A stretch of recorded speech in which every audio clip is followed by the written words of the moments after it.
kedu onye ordained Ebuka as a priest or as a man of God to be ruling the church, to be ruling the altar of God? Who ordained him?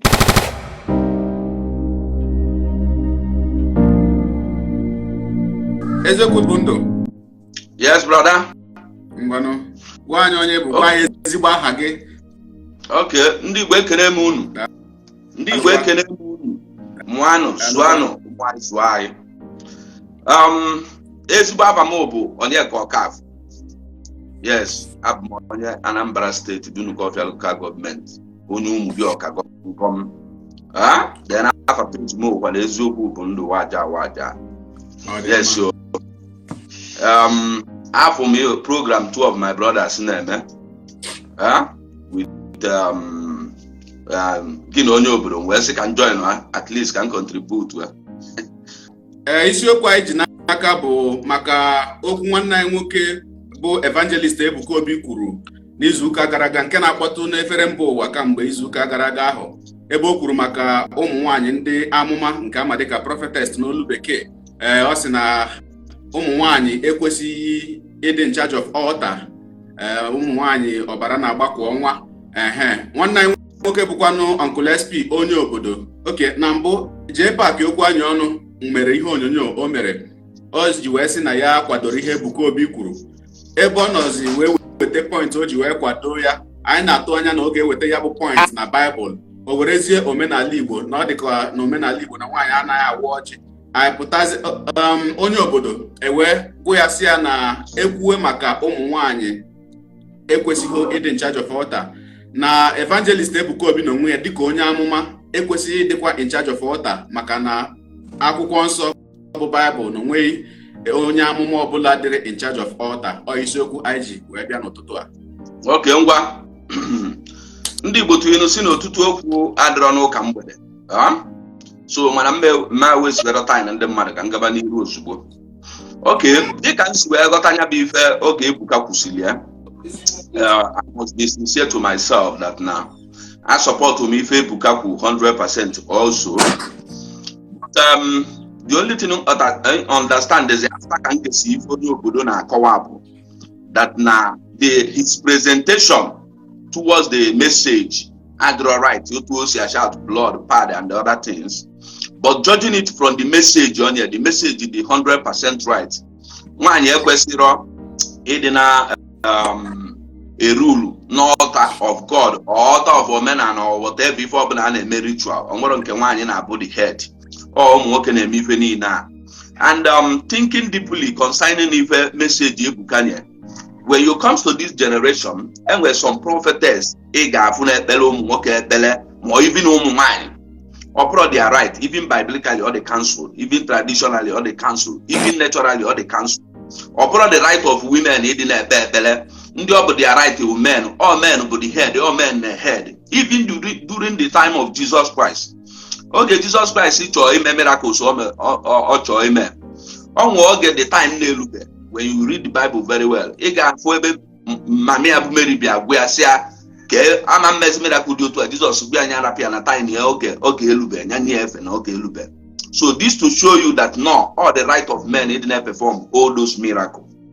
But I will still support Ebuka one side and Ebuka somebody na Ebuka. So and them sometimes you don't care what you say anymore. If you man go the majority of people yaga, if you go the money if I support wage, that is the only problem Ebuka. Open where people like fancy yaga upu something. Fasia of Charafachan put a banka, Sisio to Abuena. I'm na by now no get take the go correction, moto kusu maroto is well present here. But saying that na umanya kwesiro irulu the altar of God or Ibara sanctuary or the 100% right nanka. Then but another people question here is to see maybe this is that up.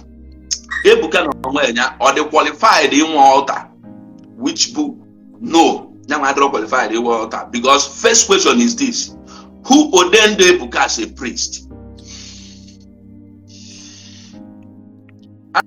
I'm June Gamana on my question can we move forward. Mandine Sunyani. Kedonye ordained Ebuka as a priest or as a man of God.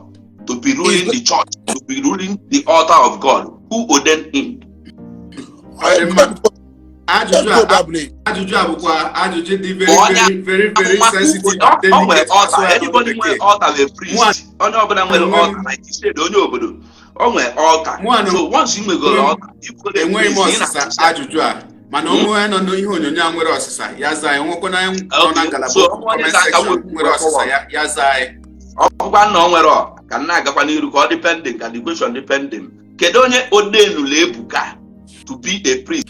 O nwere altar. Once you nwere altar, ịchụba gad, you go a priest. Ọ na-ezi ozi ọma n'altar, ọ na-akwụ n'altar kwuo okwu, ọ na-akwụ n'altar mee many things, ọ na-akwụ n'altar mee miracles, ọ na-akwụ n'altar mee many things. So who ordained him as a priest or as a pastor, evangelism or man of God? Because ọ kwesịrị inwe congregation anya na-afụ anya na ime ụlọ ka ọ kwesịrị ịnọ as a prophet.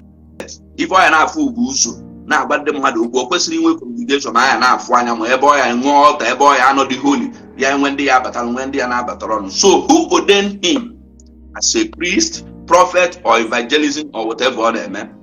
So any in the question ka anyị wee na-aga n'iru. So in anya na ya ifu na a lot of men of God na ala Igbo enweghị ekwe ọfa. They call themselves, Bulu Bible, because na Bible will the easiest thing ihe eji n'aka ị na-agba onye Igbo okwu or reduce brain onye Igbo to 0%. Because of getting our people loves God so much. So in anya na by na a lot of women after go na-eme prophetess, a lot of men after go na-eme prophet by deceiving our people. And these people, when you call them and ask them question, kedu onye kpọrọ unu n'ọlụ a? Basi na Chukwu kpọfa. Kedu ife Chukwu kpọrọ ka ịlụ a? Ọ ịdị na ndị mmadụ tight, ịdị na-ele live oil, ịdị na-ele anointing oil, ịdị na first fruit, ịdị na seed and other offering. Ọnya bụ ife Chineke nna kpọọ unu. Kedu ife unu na-alụ asị ndị Igbo kpọrọ unu prophet and prophetess? Na-ebu amụma asị arrange. Akwa onye nwe ọya ekwesịghị ịgwọ ama ngwọzi ya. Kedu ife bụ ọlụfa?